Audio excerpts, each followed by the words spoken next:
Vous êtes connecté sur monclasseurdemaths.fr et dans cette vidéo, nous allons introduire la notion de matrice. Alors tout d'abord, voyons à quoi ressemble une matrice. Voici la matrice A et je vois que cette matrice est composée de nombres qui sont disposés suivant des lignes et des colonnes.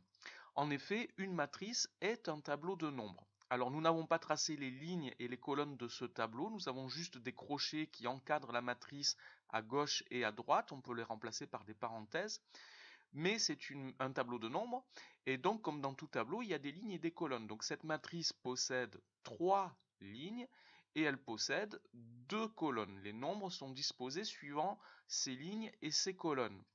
Alors cette matrice qui possède 3 lignes et 2 colonnes, on dit que c'est une matrice de dimension 3,2.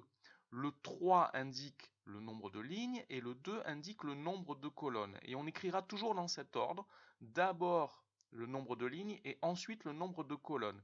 Et d'une façon générale, quand on parlera des matrices, on verra qu'il y aura plusieurs façons de les décrire. On parlera toujours d'abord des lignes, que ce soit le nombre de lignes ou la ligne dont on parle, et ensuite les colonnes. Donc on garde en tête cet ordre, ligne, colonne.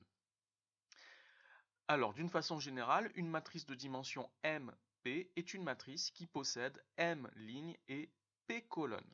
Alors maintenant, si je regarde les nombres qui sont disposés dans cette matrice, ces nombres, on les appelle les coefficients de la matrice. Alors si je prends le coefficient qui est le 3 ici, ce nombre, ce coefficient, est situé sur la première ligne de la matrice et sur sa deuxième colonne. On dira que c'est le coefficient A12. Le 1 indique qu'il est sur la première ligne et le 2 indique qu'il est situé dans la deuxième colonne. Toujours le même ordre, ligne d'abord, colonne ensuite. Alors si je généralise cela, je prends une matrice de dimension MP, que voici. Tous les coefficients, donc si je regarde sur la première ligne, le premier coefficient, donc première colonne, première ligne, c'est A11. Le deuxième coefficient de la première ligne, c'est A12, etc. jusqu'à A1P pour le dernier coefficient de la première ligne. Le 1 indique qu'on est sur la première ligne et le deuxième nombre indique la colonne. Si je passe à la deuxième ligne, j'ai A21, A22, etc. jusqu'à A2P. Et sur la dernière ligne, donc la ligne qui est numérotée M, j'ai AM1, AM2, etc.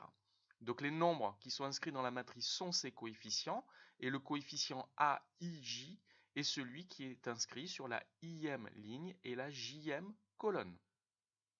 Alors maintenant qu'on sait ce que sont les coefficients d'une matrice, on peut dire à quelles conditions deux matrices sont égales.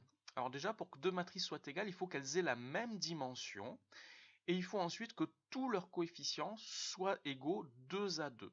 Donc deux matrices de même dimension sont égales si leurs coefficients sont égaux 2 à 2. C'est la condition pour avoir deux matrices égales. Ça pourra nous servir pour résoudre des équations matricielles. Nous verrons ça dans une vidéo un petit peu plus tard. Alors nous allons maintenant voir des types particuliers de matrices. Par exemple, cette matrice qui n'a qu'une seule colonne, on dit que c'est une matrice colonne. Inversement, si j'ai une matrice qui n'a qu'une seule ligne, on dit que c'est une matrice ligne. Si je regarde maintenant cette matrice, elle a 2 lignes et 2 colonnes. On dit que c'est une matrice carrée d'ordre 2 puisqu'elle a 2 lignes et 2 colonnes. D'une façon générale, une matrice de dimension n est une matrice carrée d'ordre n. Alors, nous allons voir maintenant un autre type de matrice. Je dessine ici des matrices carrées. Ce sont 3 matrices carrées qui n'ont que des zéros, sauf dans une diagonale qu'on appellera la diagonale principale, que je surligne ici en jaune, dans laquelle il y a des 1.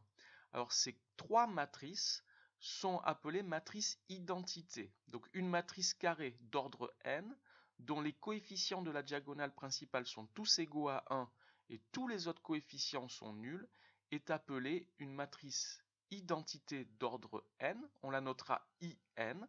Alors ici, la première matrice, c'est donc I2, puisque c'est une matrice carrée d'ordre 2. J'ai ensuite I3 et I4. Alors ces matrices sont très importantes dans les calculs, on le verra plus tard dans les vidéos suivantes. Donc on l'appelle aussi d'ailleurs matrice unité d'ordre n. Et on verra que cette matrice unité d'ordre n, ou cette matrice identité d'ordre n, est l'élément neutre de la multiplication des matrices. Nous verrons une vidéo sur la multiplication des matrices. Alors ensuite, un dernier type de matrice, une matrice dans laquelle il n'y a que des zéros, est appelée une matrice nulle. Une matrice dont tous les coefficients sont nuls est appelée une matrice nulle. Voilà ce qu'il faut savoir sur les matrices pour commencer à travailler. N'hésitez pas à poser des questions dans les commentaires. N'oubliez pas de donner un j'aime à la vidéo, de vous abonner à la chaîne. Au revoir.